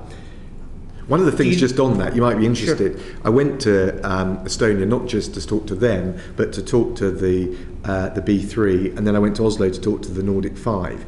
And one of the things that we're doing, I'm interested in I know your committee is looking at this, is looking at those clusters of relations that we've got. Of course, my relationship with Josep Borrell in the EU is important, but the clusters of relationships we have with our key EU partners, and the Baltic 3, the Nordic 5, and the Visegrad 4. I think those relationships are very important, and they're obviously particularly important in relation to Russia and some of these issues. If we go back to the Russia report, and I don't want to rehearse all of the lines over, I want to stick particularly to disinformation and where responsibility for that lies. One of the things it did make clear was that the fact that responsibility lies across various parts of government, whether it's yourself, some of the agencies, DCMS, Ministry of Defence, the Home Office and others, that is not a good thing. That can be exploited quite easily, and some of the countries you've just mentioned have learned to have a much more streamlined counter-disinformation strategy. Are there any moves, given the disinformation in particular over the past year with relation to COVID and the vaccine and all the rest of it, are there any moves to streamline this stuff so that it isn't as scattered across government as it is? It's a fair question. Of course, there are lots of things like that, but we do have a range of government departments for the obvious reasons, and the key thing is to integrate and coordinate them. That's why obviously not just what the merger has done, but the cross-Whitehall interdepartmental working. We have many more small ministerial groups. The NSC is functioning in a different way to bring those things together. And I think it is true to say we need to be far more, as we look forward, far more integrated. I mean, you can see it in, and you may say belatedly, but in any event, you can see it in the approach to 5G and tech. You can see it in cyber. I chair now across Whitehall, again another equivalent of a small ministerial group that will report up to the NSC on cyber. Of course, you can't look at cyber unless you look at it across Whitehall. You can't look at it just from a resilience point of view, but also attribution and some of the more offensive ways that we deal with the risk. I do want to come to cyber in particular, if I might interrupt you there. Sure, because but the point just to land is that I think that the government is operating in the international space and the link between the international and the domestic in a fundamentally different way to the way it's operated before. That is partly about structures, but it's also just partly, I mean, I have a degree of extra latitude as First Secretary as well as Foreign Secretary, but it is basically about the outlook and the culture that the Prime Minister is imbuing across Whitehall. Sure. In thinking about the threat disinformation poses, I mean, I think it's become something that people now much better understand because of, if there's to be a positive from the pandemic experience, is that people are more alert to bad information. One of the things I think we can do to better educate the public is better explain the threat. So if we take the report I did on Scotland in particular, 40% of Scottish voters don't think elections are free or fair. Now that's a problem. I don't agree with them, clearly. But what an amazing opportunity if you wanted to sow a disinformation campaign. So wouldn't it be good if the government, a bit like the annual or the 6 monthly statements on the threat that Daesh poses, could we have an annual statement to Parliament on the threat disinformation is posing to the UK within all the normal parameters that certain things won't be shared, but something that helps both MPs and the public understand what is going on, I think could really help build that information resilience you see in Estonia, Finland and elsewhere. Yeah, I'm not sure the key to it for the average. There's a lot more to do. It's just one suggestion. Yeah, no, it's a fair point. I'm not sure for the average citizen that's what's going to do it. What we do much more assiduously, and you've seen it over the last year, is attribute and come out and say that is wrong. There is some stuff we can talk about and some stuff I can't talk about, but we do it now much more consistently, and we do it much more concertedly with our partners, for sure. And turning to cyber, and I also want to talk about cryptocurrencies.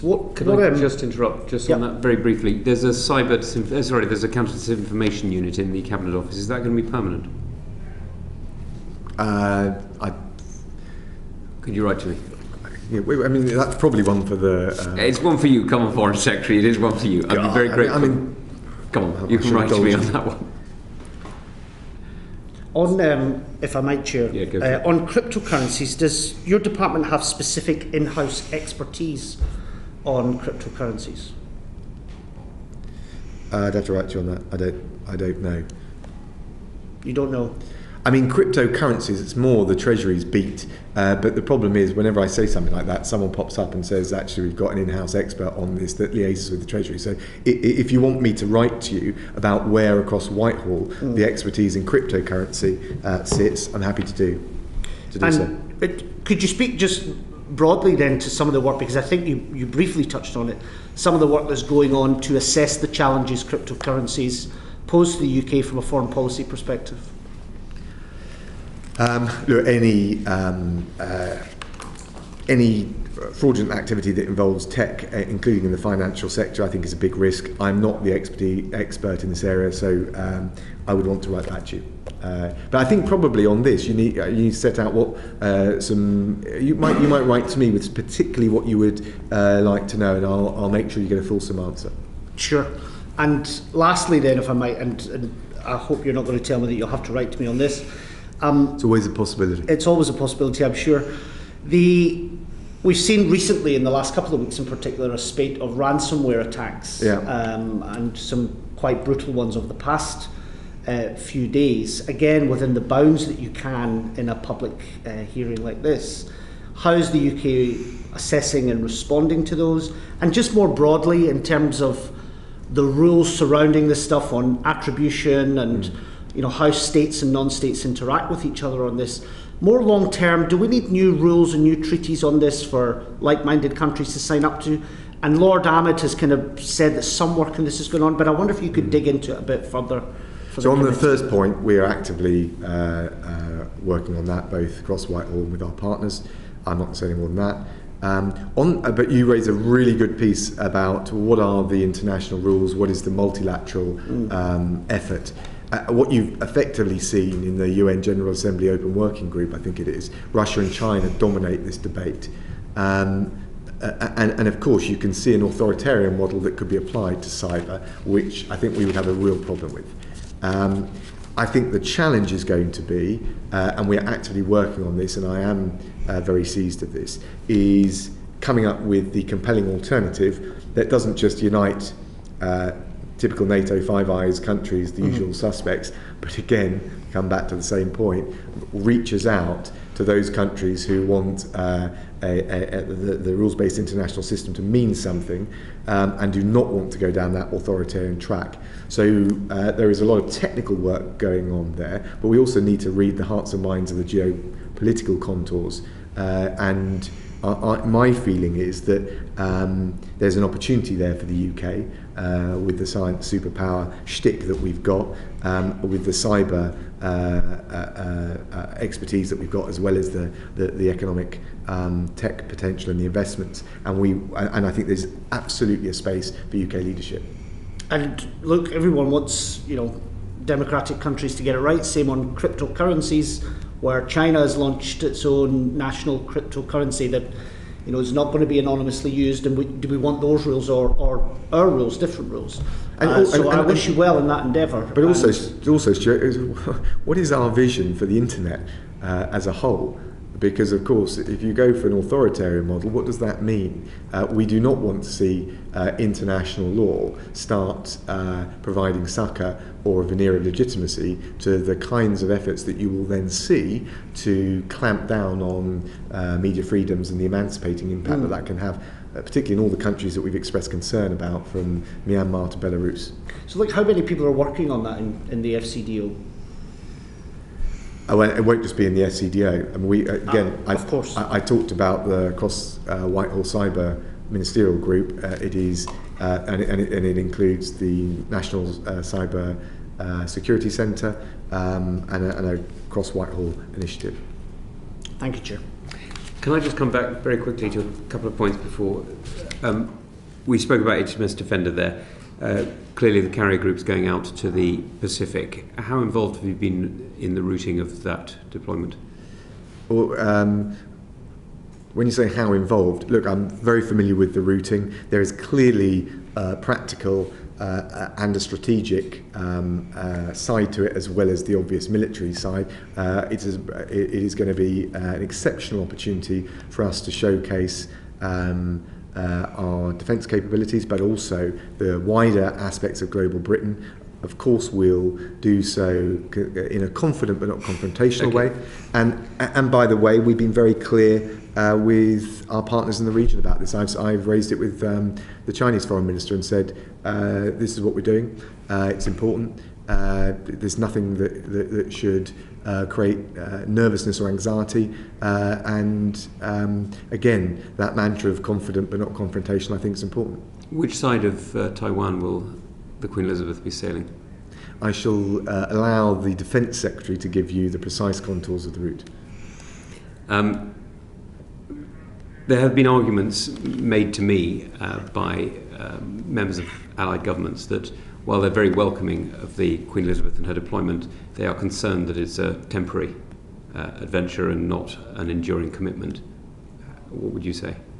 Well, I'm slightly reluctant to comment on hypothetical anonymous conversations you've had, Tom, but what I would say is I think you'll see Well, maybe you could comment on whether or not you have a strategic ambition to have Royal Naval capability in the Pacific in coming years. So what I would say is the UK maritime presence in the Indo-Pacific is one of is as well as CPTPP trade, ASEAN diplomacy, and cyber, one of the key limbs where I think you will see us more on the security front, more active.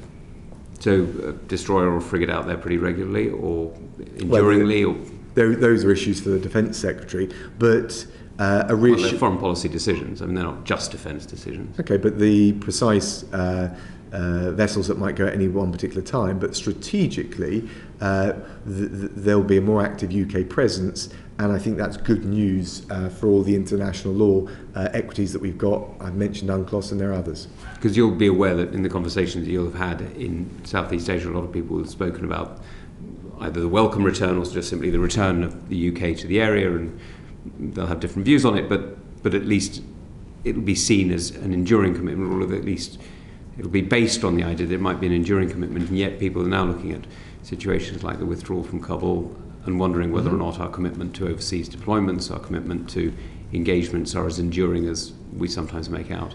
Yeah, I'm not quite sure I would accept that comparison, but I understand the wider point you make, which is that if we're going to be strategically committed, we need to show that we've got stamina. And I think we do for this endeavour, but ultimately we'll have to demonstrate it rather than just provide warm words. Okay, Bob. A couple of quick points just to give a comment on when it comes to Russia. Towards the end of the Cold War, the Americans, we had our own version of this, but it wasn't really public. The Americans had the Active Measures Working Group. Active Measures was the old KGB term, as I'm sure you're aware, for the sort of toolkit of subversive war. So disinformation, but also smears, blackmail, political front groups, all these sorts of dark arts of political campaigning. And the Active Measures Working Group was very good in briefing journalists and getting the message out there, looking at the latter-day tools of the end of the Cold War, many of which the Russians are still using now. Would you, and I'm sorry to come to this too cold on this, do you think there might be a role for a similar type of organisation or government collective that regularly briefs people, as Stuart was saying, sort of following up his point, on disinformation, but not only on disinformation, all the other elements that the Russians use when it comes to a sort of covert malign influence? One of the things we talk about in the IR, and I think that not just the IR itself, but the process of it has been quite valuable and instructive, is the need below the threshold of conventional warfare to have a more permanent attritional campaign against the threats that hostile states or indeed non-state actors can apply, whether it's cyber, misinformation, various other different things. And one of the key elements to that will be, and you'll do it selectively but nonetheless consistently, is the public messaging on it. So whether that means more briefings, I in the future with the media, I don't know. But certainly, and I think you've already started to see this to some degree, an increase in calling out. We've seen it. We've done it with Russia, and we will continue to do it with them and other hostile states.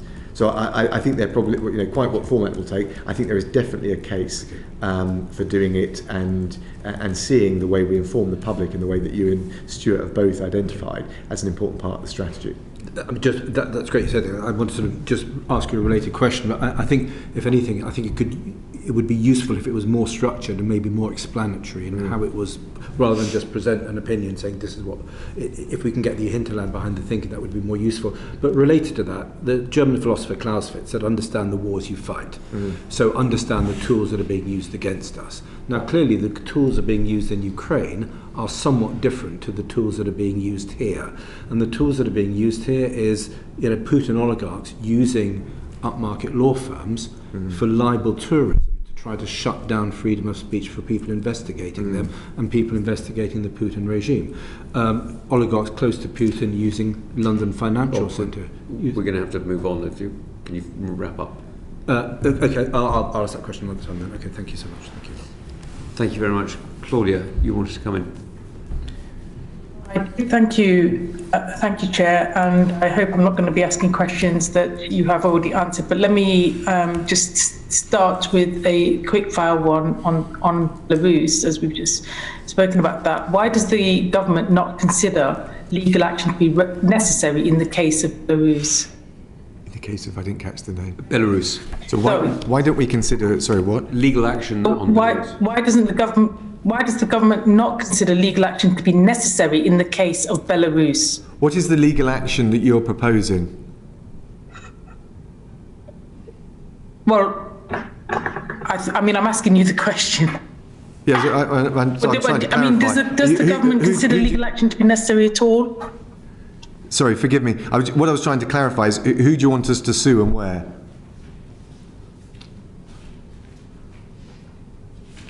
Well, does the government agree that the situation in Belarus requires an intervention from the UK? Yeah, absolutely. I mean, both the rigged election, now the more recent forced landing of flight FR 4978 and the arrest of the journalist Roman Protasevich. But we have taken decisive action. We pressed for the ICAO investigation into this. We announced sanctions on those involved. We've introduced measures to restrict flights operating in Belarusian airspace. And then, I think in relation to the elections, the fraudulent elections and the subsequent human rights violations, the clampdown, we've imposed over 100 designations, so sanctions designations in relation to Belarus. So I think we have been very concerted in terms of the actions that we've taken, sanctions actions, but also working with our partners, whether it's in the OSCE or ICAO. Can I just follow on from Claudia's question, if I may? Is there any scope to using the Convention on Torture for some of the actions that the Lukashenko regime has been using against people like Protasevich or indeed other demonstrators?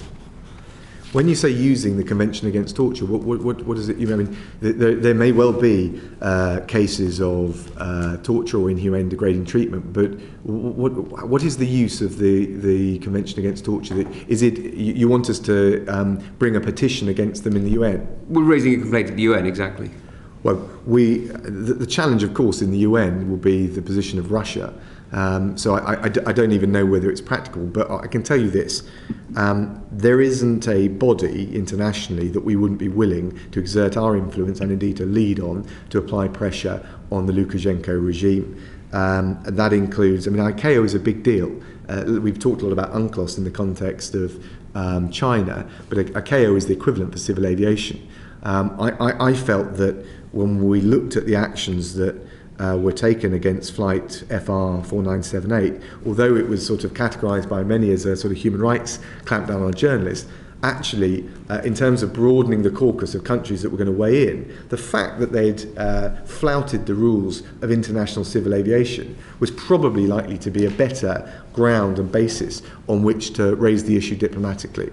Likewise, in terms of the approach we've taken in the OSCE on the human rights abuses. No, but if we look, if there's an avenue in the UN that we haven't explored that won't just immediately get vetoed, I'm up for considering it with our partners. Okay. No, I agree with you on the ICAO point, by the way. And as you know, we pulled together a statement by the Foreign Affairs Committee chairs of Lithuania, Germany, the United States, and many others on that Sunday, calling for exactly what you very quickly put into action. So, which I'm very grateful. Sorry, go on, Claudia. Sorry, are you still asking on Belarus? No, I was going to ask one last question on Belarus, and if you wanted to go on to other things. The very last question I wanted to ask on Belarus is we've now got reports of the Lukashenko regime bringing migrants from different parts of the world in order to push them through into Lithuania. This sounds like, and I hasten to emphasise these are early reports, but this sounds like people trafficking for political leverage. Have you heard similar reports? Yes, and I've talked about it with my Lithuanian foreign opposite number. Will we be looking to offer support? I'm not quite sure what that support would be at the moment to Lithuania, but are you looking for options as to how we might be able to support Lithuania? I think the reports, and let's verify the full facts, but as they stand, that would be an appalling thing to do. Of course, we would want to stand absolutely shoulder to shoulder with Lithuania in the same way we feel about Estonia and Latvia. Thank you very much, Claudia. Yeah, if I can just come back on a slightly earlier question, if I might, Chair, indulge me. From the figures I've got in here, the reduced amount of aid pledged to Yemen is about 1.3% of the 6.7 billion worth of arms to Saudi Arabia. Why? So first of all, the country-specific allocations for this year haven't been made public, so I don't see on what basis you could assess that. But equally, ODA, conflating ODA in any country with commercial activities is obviously not comparing like for like. But the point being that somewhere like Yemen is obviously facing, it's one of the worst humanitarian crises of the modern era. It would suggest that it would need more aid and more support, not less. We of course, have had to make difficult decisions on ODA, but we remain one of the global leaders in Yemen, notwithstanding the shift to 0.5.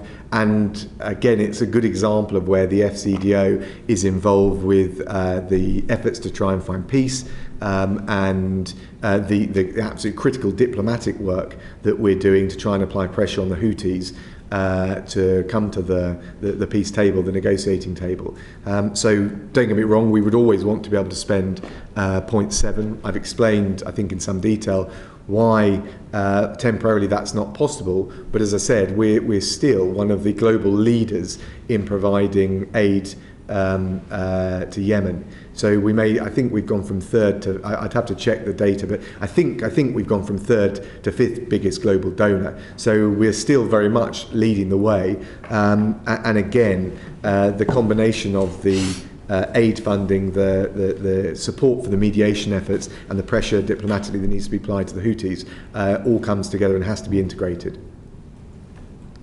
So you're indicating there that what your department is doing in a sense on the international stage, bring this horrific war to an end, is what? Well, as you'll know, there's been the UN led dialogue process that Martin Griffiths has been working so hard on. We've been supportive of that. We're of course supporting ODA in the way that I described, but also working with our partners, including the partners of the region, are looking to see how we can put pressure on the Houthis, another example of an Iranian sponsor or group or proxy that is doing serious harm around the world, and trying to apply pressure to them. And that's three elements where we're one of the leading players, and will continue to do so. And it has got harder because of COVID, that is for sure. Okay, thanks for that. And can I just come back on another quick fire one? Obviously, we've just spoken about the COP26. It's obviously a crucial opportunity to address the existential threat of climate change, yet the conference actually risks excluding representatives from countries that are most at risk from climate breakdown. This is partly, of course, because the poor countries in the global south do not have equitable access to vaccinations, which actually demonstrates the coronavirus and climate crisis intersect. So in the build-up to November, what is your department actually doing to ensure that COP26 is accessible for all? We've done a huge amount. There's no country, I think, that will have done more. I'm not sure whether you hear earlier when I explained the sort of three elements of what we've done on the international side. The 90 million we put into getting AZ up and running, that's also been provided at cost to the world. 95% of COVAX distributed vaccines have been AZ. On top of that, we funded 1 billion doses via COVAX to go to the poorest countries around the world. We've also now obviously made this 100 million dose commitment by the middle of next year from our excess supply.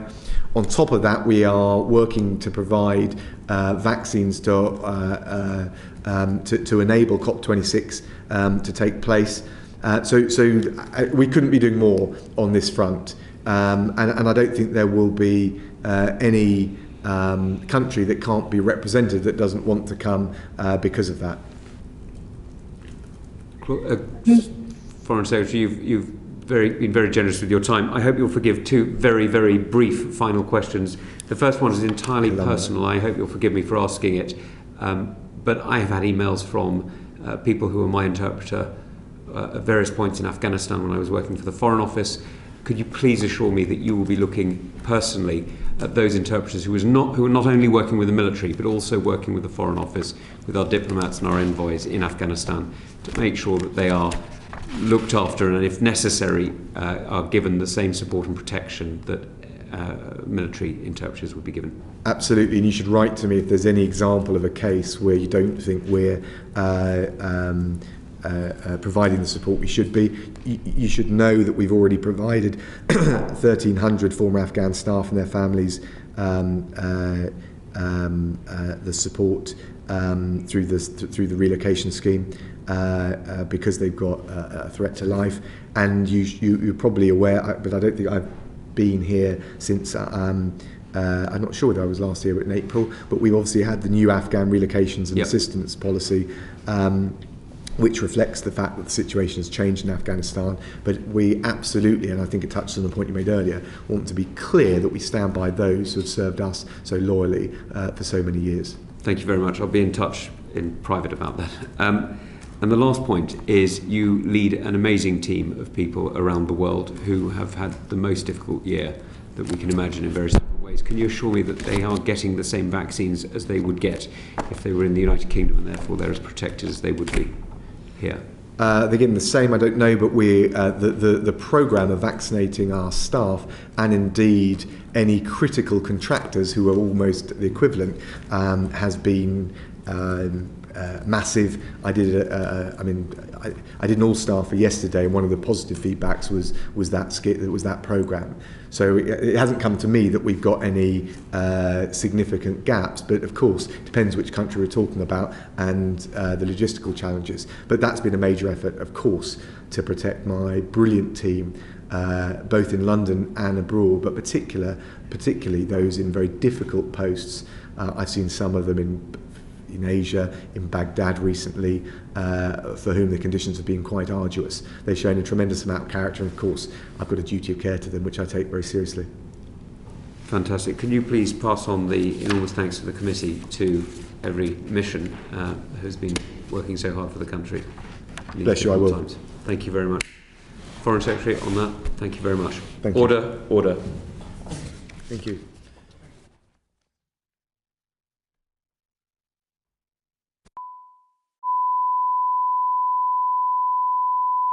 Portcullis House, the Grimmond Room.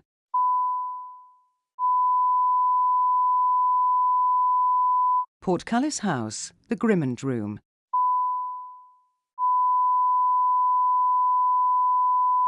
Portcullis House, the Grimmond Room.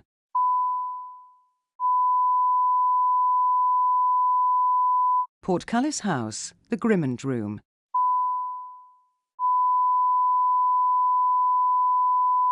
Portcullis House, the Grimmond Room.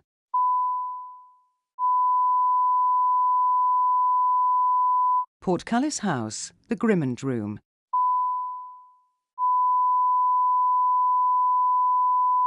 Portcullis House, the Grimmond Room.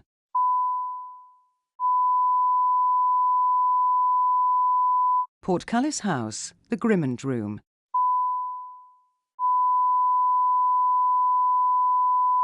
Portcullis House, the Grimmond Room.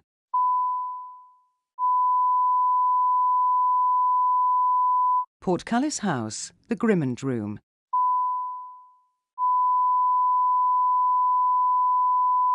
Portcullis House, the Grimmond Room.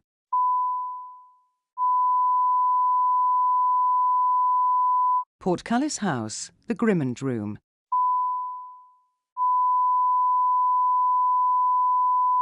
Portcullis House, the Grimmond Room.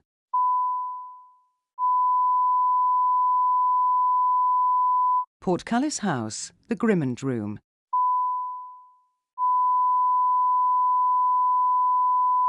Portcullis House, the Grimmond Room.